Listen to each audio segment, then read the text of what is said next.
Problem number 8 को देखो। ये एक खास प्रॉब्लम है और सीबीएसई ने इसको पूछा हुआ भी है। तो ये सारे क्वेश्चंस आपके किसी न किसी एग्जाम में रिपीट हुए हैं, लगातार रिपीट होते रहेंगे क्योंकि क्वेश्चंस अच्छे हैं। आपसे कह रहा आप इन दोनों फिगर को देखो। फिगर ये है और ये है, ये ए वाला पार्ट है, ये बी वाला पार्ट है। मैग्नेट ए वाली आप दिखाई दे रही है ए वाले पार्ट में किस तरफ को आ रही है।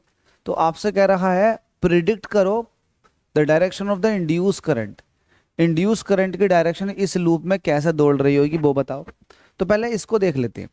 देखो, जब आप इस मैग्नेट को लेकर आते हो तो साउथ पोलैरिटी मैग्नेट की इस लूप की तरफ को आ रही है, इस कॉइल की तरफ को आ रही है। इसको आप सोलेनोइड भी कहते हो। तो इस सोलेनोइड की तरफ को आ रही है, तो आप जब साउथ लेकर आते हो तो इसके अंदर इंड्यूस करंट इस तरह से पैदा होती है कि वो कोज का अपोज करती है। अगर साउथ आ रहा तो साउथ का अपोज करेगी, तो साउथ का अपोज करने का मतलब ये है कि यहाँ भी साउथ डेवलप हो जाएगा। तो साउथ डेवलप होने का मतलब ये है कि अगर आपके पास कोई है तो साउथ ऐसे डेवलप हो जाएगा। तो साउथ डेवलप होने का मतलब ये हुआ कि करंट इसमें क्लॉकवाइज डायरेक्शन में जा रही है। देखो ये ऐसे करंट क्लॉकवाइज डायरेक्शन में आ जाएगी। तो जब करंट क्लॉकवाइज डायरेक्शन में आएगी तो ध्यान से देखो, ये आपको सोलेनोइड कैसे दिखाई देगी। ऐसे देखो, ऐसे देखो, क्लॉकवाइज डायरेक्शन दिखाई दे रही है आपके हिसाब से, क्लॉकवाइज डायरेक्शन। लेकिन थोड़ा सा जब इधर से होकर देखोगे तो लूप कुछ इस तरह से बन रहे होंगे, ये सोलेनोइड कुछ इस तरह से होगी। तो करंट इस तरह से आ रही है, मतलब घूमती हुई इस तरफ को आ रही है। तो जब घूमती हुई इस तरफ को आ रही है तो कुछ ऐसी आएगी घूमती हुई। देखो ऐसे ऐसे ऐसे ऐसे घूमती हुई ये निकल के ऐसे वाई की तरफ को निकल के एक्स की तरफ को चली जाएगी। तो करंट वाई से एक्स की तरफ को जाएगी। ठीक है, जब यहां साउथ बना तो करंट कहां से जाएगी, वाई टू एक्स। तो पहले वाले पार्ट का आंसर ये हो गया। अब जरा इस वाले पार्ट को देख लेते हैं।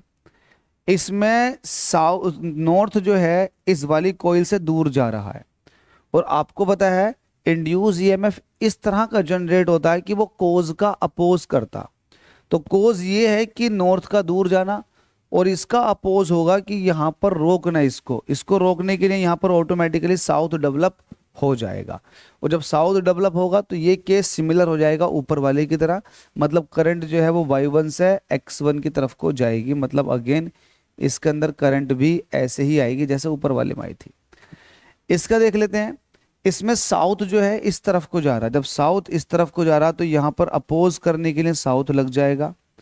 यहाँ पर भी साउथ बन जाएगा क्योंकि इसके अंदर इंड्यूस ईएमएफ आ जाएगा।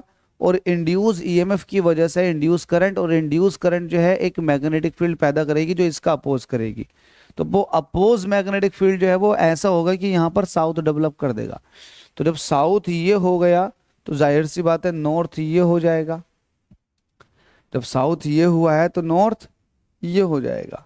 अब साउथ का मतलब ये है कि ये साउथ हो गया और वो कैसा हो जाएगा, सिरा नॉर्थ। तो भाई करंट साउथ में तो ऐसे जाएगी। साउथ में करंट, चूंकि साउथ है तो आप सामने से ऐसा देखोगे, आप सामने से ऐसे देखोगे तो साउथ आ रही है तो भाई करंट भी ऐसे जाएगी। साउथ में करंट इस तरह से होती हुई जाएगी। साउथ में करंट ऐसे जाएगी तो करंट होती हुई इसमें y2 से फिर से x2 में चली जाएगी, है ना, y2 से x2 में। अब यहाँ के हिसाब से देखें, क्योंकि यहाँ हमने साउथ बना दिया तो करंट ऐसे दिखाई थी, अब यहाँ पर नॉर्थ बन रहा है तब भी करंट ऐसी, जरा इस पर ध्यान दे लें। अगर नॉर्थ ये है तो नॉर्थ का मतलब ये हो गया कहीं ना कहीं एंटी क्लॉकवाइज डायरेक्शन में करंट। तो एंटी क्लॉकवाइज डायरेक्शन में करंट का मतलब ये हो गया, भाई करंट तो आप ऐसे ही ले रहे हो, तो एंटी क्लॉकवाइज डायरेक्शन में करंट का मतलब ये हो गया, हाँ सही है, ऊपर की तरफ को ही आएगा। करंट y2 से x2 की तरफ को ही जाएगा। चाहे आप उसके हिसाब से देख लें नॉर्थ के हिसाब से, या आप देख लें साउथ के हिसाब से, किसी के हिसाब से भी देख सकते हैं। Thank you so much. Still doubt है तो कमेंट कर सकते हैं। तो y2 से x2 की तरफ को हो गई, इसमें y1 से x1। बिल्कुल सही है यार, बिल्कुल सही है। इमेजिनेशन हमारी बहुत बढ़िया है और मैं ये चाहता हूँ कि आपकी इमेजिनेशन भी ऐसी ही हो बढ़िया। मैं आपको बहुत जल्द लूप ला के दिखाया करूँगा। सोच लो, बहुत विचार कर लो एक बार सेकंड वाली फिगर पे y2 x2 में कैसा हो रहा होगा। राइट हैंड साइड में नॉर्थ बना है तो नॉर्थ का मतलब ये है कि यहाँ पर करंट जो है वो कहीं ना कहीं एंटी क्लॉकवाइज डायरेक्शन में चलेगी। साउथ का मतलब ये है कि क्लॉकवाइज डायरेक्शन में। तो साउथ की तरफ से देखोगे तो घूमती हुई एन तक जाएगी, वो भी क्लॉकवाइज। तो साउथ का मतलब ये है कि क्लॉकवाइज डायरेक्शन में करंट, और घूमते हुए जब एन तक पहुंच गई तो एन से निकल के वाई टू से निकल के एक्स टू, सही तो है।